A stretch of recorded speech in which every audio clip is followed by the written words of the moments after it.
A PC, or if you want to kind of be old about it, a personal computer, has been the go-to for many today in terms of gaming. Why, you may ask? Well, I'll tell you. It's better. That's maybe just my personal opinion, but yeah, it's better. But of course, owning a PC as a beginner can be quite stressful, and I'm sure you'll agree because, yeah, you're the beginner if you're watching this video, right?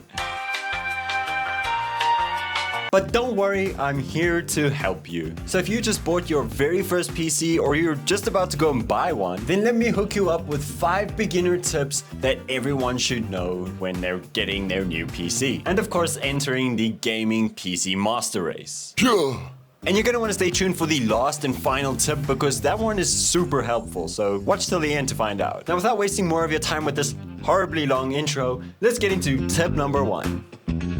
Now let's paint that picture real quick. You just bought your very first gaming monitor, or you bought yourself a very good 144Hz, 165Hz monitor, and you're so chuffed because you're gonna see something that's not 60Hz. But then you come to realize that you've hooked everything up, you're gaming, and it doesn't look any different from a 60Hz monitor. It just looks and feels like a 60Hz monitor, even though you just bought something that's super expensive. Well, that's because your PC automatically sets your refresh rate to 60Hz, and without you even knowing, it's just, as you set it up, it's just 60Hz. So to fix that, you can right click on your PC and then head over to display settings. In display settings, you're gonna wanna look for advanced display settings, and then under choose a refresh rate, you can set it to the highest refresh rate that your monitor can go. Yeah, if you've been gaming on 60Hz for a while and you have not known, yeah, I'm so sorry about that. But hey, at least you know. It's a good thing you watched this video. Moving on to tip number 2. Damn, I'm feeling fired up today. Let's go.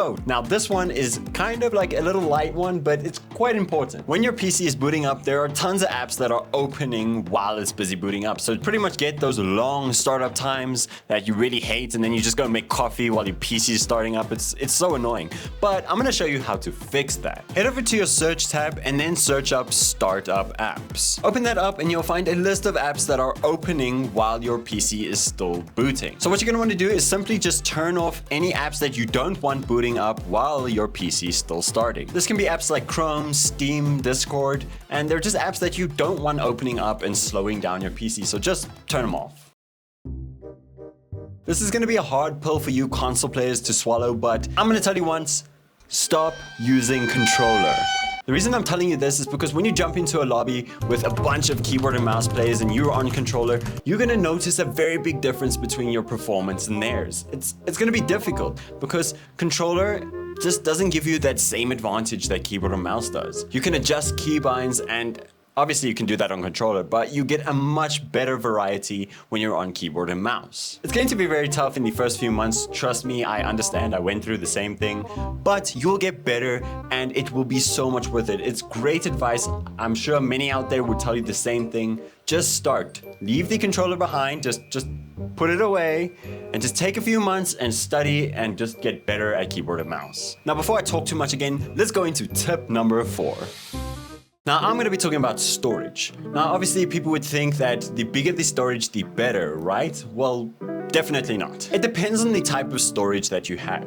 So if you have something like a hard drive and it's 4 terabytes or something like that, that's not a great way to go because the hard drives are very slow compared to something that would be an NVMe drive, which are these small little things that look like RAM. They're much faster and they have much higher speeds depending on the price that you pay. So I would suggest going for something like an SSD, which is a solid state drive, and something like a terabyte to 2 terabyte will work perfectly. And if you can, I would highly recommend spending a little bit more and getting something like an NVMe drive. So that's what I just mentioned, those little things that look like RAM. They're great, they come with high speeds, and they're just overall great for when you're PC startups or you're running different applications or you're opening a bunch of applications. It runs much faster. Trust me, it's worth the upgrade. It's the difference between having a good experience on PC and a really bad one, so it's actually quite an important tip, I would say. Now finally moving on to tip number 5, and this is the one I told you should wait for and you're not going to regret it. Now when you're about to play a video game on PC, it's not just like you can hop in and just start playing unless you have built the most insane PC you've ever built. No, unfortunately you're going to have to customize your game graphics settings. Because you're probably going to hop into a game, it's going to start lagging and jumping, you're going to realize like what's going on, you're going to think your graphics card is broken or something, you're going to run back to the store and be like, my card is broken. Yeah, no, you need to adjust your graphics settings. So if your card can't handle it, then you're going to have to lower something like your texture, which I wouldn't recommend. You can check other things out first. So I would suggest lowering maybe your anti-aliasing, shadows, and all the things that wouldn't be so necessary. Then you take another test run in game, see if it's performing better. You come back, you change a few settings. Now it's going to look a little scary. It's not going to look like something you've ever seen before because there's a lot of settings. You have a lot to play around with. But the most important thing that you need to know is texture needs to stay as high as it can, as high as your VRAM can go, and that will allow you to have a better viewing experience. And then the rest you can play around with and adjust just to see what works best for you. Because of course everyone has a different PC. But that's it for this video. Thank you guys so much for watching. I hope you learned something new in this video. But thanks again for watching. Subscribe to the channel for more tech related content just like this one right here. And I'll see you in the next video. Bye guys.